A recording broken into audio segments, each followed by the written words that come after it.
Hey out there. This is March 28th, 2015. Pretty close to 9:15 a.m. West Coast time. I'm in Northern California. Here's a slice of it. In the background there's some mountains that's looking west.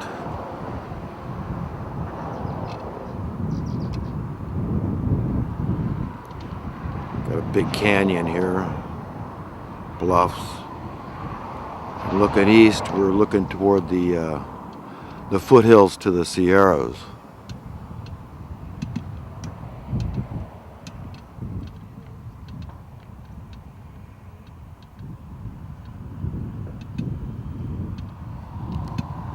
Out there. Well, today I wanted to talk about how profoundly humanity has been duped and discuss all the sundry ways that's occurred. First, I wanted to give a shout out to Seth. Seth, you probably won't watch this video, but maybe you'll see the yellow shirt and understand I wore it today because of you and because you like yellow. And it just so happens I like yellow very much too. And so anyhow, buddy, you know what? Why people they gravitate toward your plight so much is because you bring out the best in people. You know, we remind people that, you remind people that our lives here are brief. Whether we die as a little child, I have a son that died at 2 weeks old of sudden infant death syndrome, which is another way of saying we have no idea what killed a perfectly healthy 2-week-old baby boy.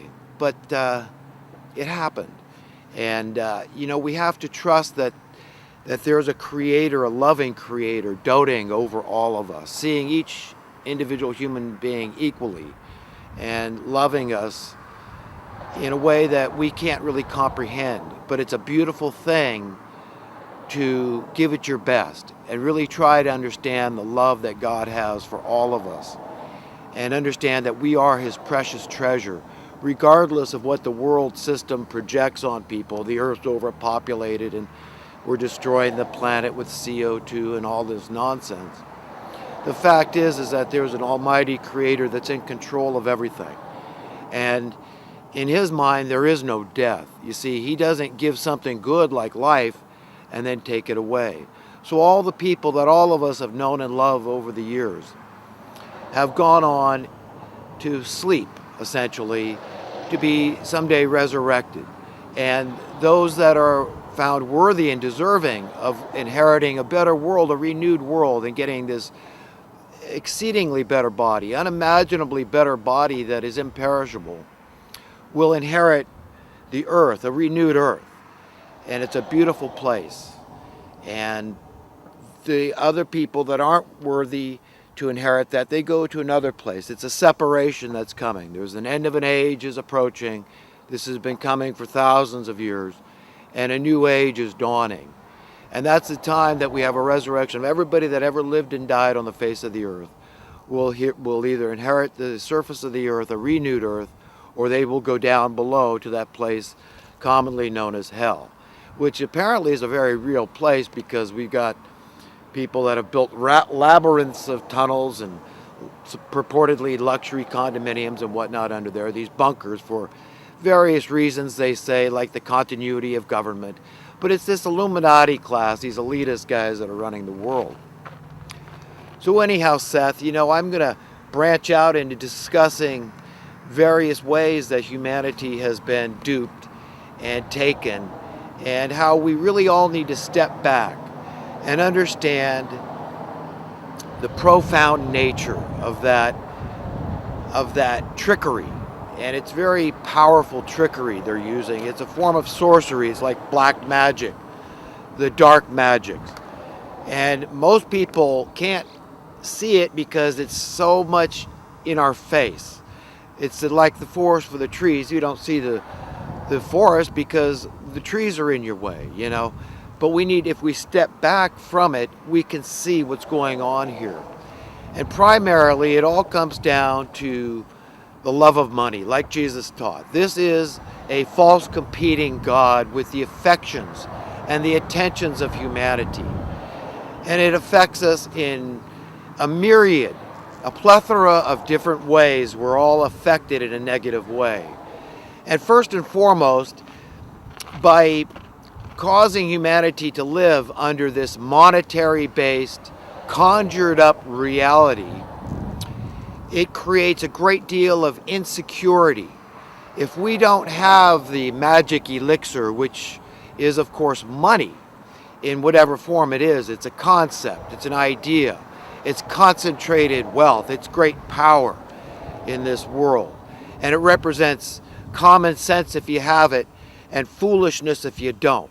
But you know, if you study the Bible at all, you find out that actually the true reality, God's reality, which is the only true reality, it's quite the opposite, quite the contrary is true. Well, in this world system, we exalt those that are, quote, successful financially, we're talking about, right? Without injecting any values in there. Well, are you successful? Have you developed the right values, you know? Have you learned to love the proper entity, your God Almighty, your owner, your creator, and see that as a good thing? Do you love your fellow man? Do you treat your fellow man in a way you want to be treated? And if you're doing these things, you're following all of God's commands, because if you look into even the 10 Commandments, which I probably can't list off the top of my head, but I think I know most of them, you know, like not killing. Well, you're not going to kill somebody if that's not what you want to be done to you, at least not in an offensive way. You might have to defend yourself and by so doing kill somebody. I mean, Moses did that. The Apostle Paul that wrote 2/3 of the New Testament, he did that. He had a lot of people killed, and so it happens occasionally. I mean, how many good soldiers out there have had to kill somebody because it was in the name of protecting weaker people that were being taken advantage of and being slaughtered, you know, for instance, what Hitler did. So there are times when it's necessary to kill, and God does sanctify that kind of killing. And the thing we need to understand is that he hates it. He hates violence, and he wants us to only use it as a last resort.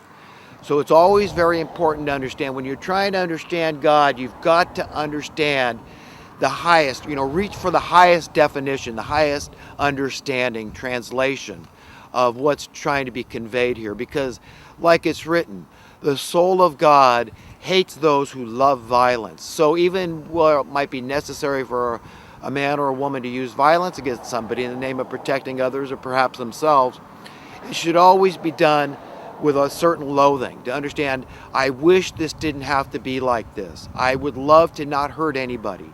I mean, I've learned in my 57 years almost in May that I don't want to hurt anybody accidentally.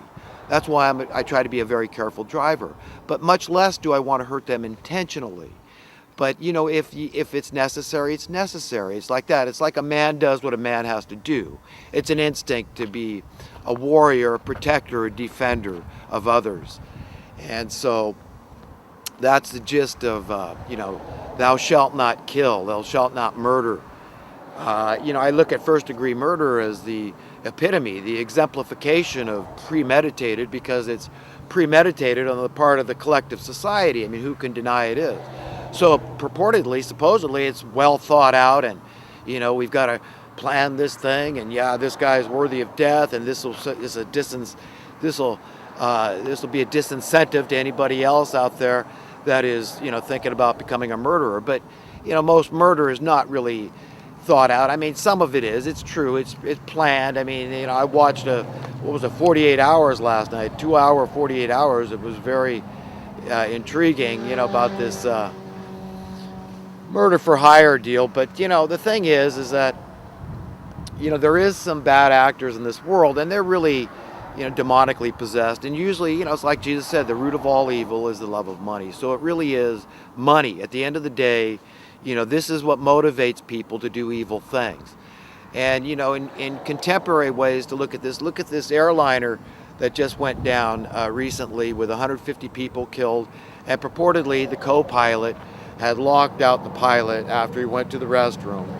And then he, you know, he crashed the plane into the mountain because he had some sickness. I mean, there's all these nebulous ideas of what may have happened, and it's mostly conjecture at this point. And this idea that they're ever going to know for certain, I think, unless the guy actually left, note saying, this is what I'm going to do, this is how I'm going to do it, they can't really say for sure that's what happened. I mean, if it did, good Lord, I mean, this man's got a special place in hell. But I don't think we'll ever know that until we go to the other side. I mean, for all we know, this man at the last minute, even if he had planned on doing this thing, changed his mind. And he repented, on his deathbed, so to speak. He saw the light and he said, no, I want nothing to do with harming others. If I want to kill myself, that's something else. But why on earth would I want to take all these people with me? But if you look into his difficulties, his illness, his insecurity about possibly losing his job, he was losing his girlfriend, it was probably all interrelated, all this stuff. And the stress of having this cost of living to pay, the fear, the insecurity, I won't have a roof over my head, I'll be homeless, I'll die out on the streets. It's horrific to people. My pride will be destroyed. I've got nothing, if I lose my financial well-being. And this motivates a lot of people to take their own lives, or to commit homicides and to hurt others, armed robberies, all this kind of stuff, kidnappings, hostage take, all this stuff is related to, this desperation for the money. So the love of money. If I have this thing, I'm going to be okay. But if I don't have money, I'm not going to be okay. I'll be filled with fear. I'll be desperate. I'll be a nobody. And that's widely the thinking of the world, the people, the secular world that are engaged in this. They're overly invested in the world, and they walk around with that mindset, and it's very pathetic and pitiable. And what I would like to do is bring attention to that. And a lot of people think I want to take from them. No, I don't want to take from them. I understand Tea Party conservatives that hate taxation. I mean, it's not hard to understand. People don't like this idea of taking from Peter to pay Paul. They don't like the Robin Hood theory if it's taken out of their pockets to give to others. And who can say they don't understand that? What I'm trying to say is, I say embrace that ideology of being anti-taxation. Everybody. I mean, even people whose jobs depend on the tax, like everybody working in the government and the IRS. I get it. Okay, but understand this: if we had the right paradigm, the only true paradigm, back to God's paradigm, we wouldn't be concerned with this thing. We'd understand it's our birthright, that God is God. God owns the planet. He's the creator of everything. We're his kids, made in his image and likeness. What's logical? What's reasonable? What makes sense? This planet is yours. It's mine. It's all of ours. So what I'm trying to say is, we were born unspeakably wealthy as a birthright. This is your inheritance, all of it. Not only the earth and all her goodies, but all the infrastructure that's been accumulated over the ages. All the technology belongs to everybody. So, we've got to understand that if we had the true paradigm, the proper paradigm, there would be no poverty on the earth. You understand? We would have healed that a long time ago. Even with mere mortal men like JFK or Martin Luther King Jr., do you think if they had gotten their way, we'd see the level of wealth disparity in America today, the level of wealth being concentrated, and even more so as I speak, the level of desperate poverty that we see in this country? Do you think that if JFK had gotten his way and nationalized the currency and given the American people sound currency, which is the biggest threat the establishment could ever be confronted with, is just sound currency? If you understand what I'm trying to say, then you understand a lot. You understand things like true capitalism, which involves supply and demand principles. It's a law. It's that if you supply a lot, then your cost of those things goes down.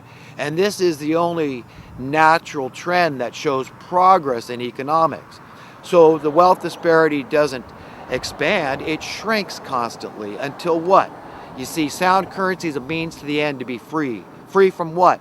Free from money, this competing God. Okay, free from this monetary-based reality has been inflicted on all of us from birth. And we're also wrapped up to it. The things I'm talking about here sound really radical. But if you step back from it, you say, that's really not radical at all. I mean, how is it that every other creature on the face of the earth has no use for money, but yet we, look at the things we do for money. Look how it just winds us up. It makes us nuts. how many hours of the day do we spend thinking about money, the bills we've got to pay, we got to go make the money, this and that, and that. I mean, it's just, it